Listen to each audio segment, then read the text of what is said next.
Sadhguru, I wanted to know that when we are silent, still we feel that mind chattery, which always bothers us, and our thought always shifts back to past and future imaginations, which will not be any of output. How to get rid of it? A whole lot of thought about this thoughtlessness. Thoughtlessness, no mind, these kinds of terms have been propagated all over the place, and these terms have been badly misunderstood and made into all kinds of things, and people are striving how to stop my mind. It took millions of years of evolution to get a mind of this kind of capability, isn't it? Millions of years of tremendous amount of nature's work that today you have a mind of this kind of scope. And now you want to stop it. Why is it that you want to stop it? If your mind was constantly producing absolute pleasantness for you, would you think how to stop this mind? Would you? No. It's producing a lot of unpleasantness. That's why you're thinking of how to stop the mind. This is the first thing, wherever you go in the world, this has gone so much into people's mind. If you tell them you meditate, they say, "But Sadhguru, I'm not able to stop my mind." I said, that will happen only after you stop your kidneys, liver, heart. You stop all these things, then the mind will also stop. Do you want it to stop? No. Then why do you want the mind to stop? Why do you have such a horrible prejudice against the mind? You don't mind if your heart is beating, you can meditate. You don't mind if your liver is working, you can meditate. Your kidneys are functioning, you can meditate. If your brain functions, you can't meditate, what is the problem? You seem to have something against intelligence, isn't it? This is the conspiracy of the stupid against human intelligence, that to meditate means your brain must be frozen. No. You don't have to freeze your brain.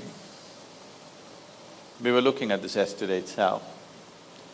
We will initiate you into Shambhavi. It's a simple process. There are many ways to do it, this is one simple way. But it's a powerful process. If you sit here, you will see your body is here, your mind is somewhere, who you are is somewhere else. Once there is a space between you and the mind, then what the mind is not doing, what the mind is doing is not even an issue. It is like you're stuck in the traffic jam. You're struggling through the traffic. That's one experience. Suppose you are either standing on Chamundi Hill or you're floating in a hot air balloon and look down at all the traffic. Very peacefully, traffic. Why? There's a distance, isn't it? When you're in it, traffic is a different experience. From really high up there, sitting in a hot air balloon, you look down, you can't even hear the sounds. Looks wonderful, traffic, isn't it? Yes or no? Because there's a distance. So once there's a distance between you and your mind's activity, mind is not a problem. Mind is a miracle, it is not a problem.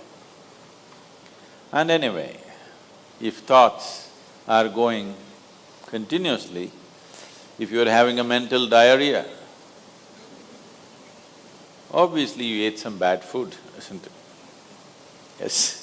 If you're having a physical diarrhea, you ate some bad food, isn't it? If you're having a mental diarrhea, you are obviously consumed something wrong. What this wrong thing could be is, the moment you identify yourself with something that you're not, then you're finished. Your mind is a continuous runs. There is no other way. Do what you want, try as hard as you want, it is not going to stop. If you do not identify yourself with anything that you are not. You know how to be with everything, you know how to use everything, but you're not identified with it, then you will see if you sit here, simply mind will be like this. If you want to use it, you can use it, otherwise it'll be like this. Right now your hands are like this, or you're holding it tied up because it'll go all over, is it? No. You can keep it like this. You can keep it like this, you can keep it like this. When you want to use it, you can use it. So it's a useful instrument. Suppose your hands become like this. You know, some people have become like this. Yes or no? If it becomes like this, you will become ridiculous, isn't it? If it happens to your mind, also you're equally ridiculous. It is just that you are living in the comfort that nobody else can see it. But people can see it. They watch you closely enough, they can see it, isn't it? And whether they can see it or not, that's not the point. The point is, the most important faculty of your life is out of control. Doesn't matter whether they can see it or not, that's not the issue.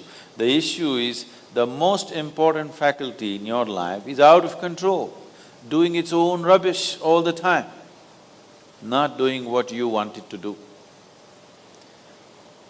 So, if you have to be freed from this ailment, you should stop eating bad food. Wrong food or bad food means you are identifying yourself with things that you are not. If you sit here, if you're not identified with this and with this, then you will see everything is just fine. Then your mind will do what you want it to do. Otherwise, it will simply hang there, and that's how it should be. Mind should not be telling its own stories all the time. It should tell the story that you want it to tell, isn't it? Otherwise, it's quite a nuisance.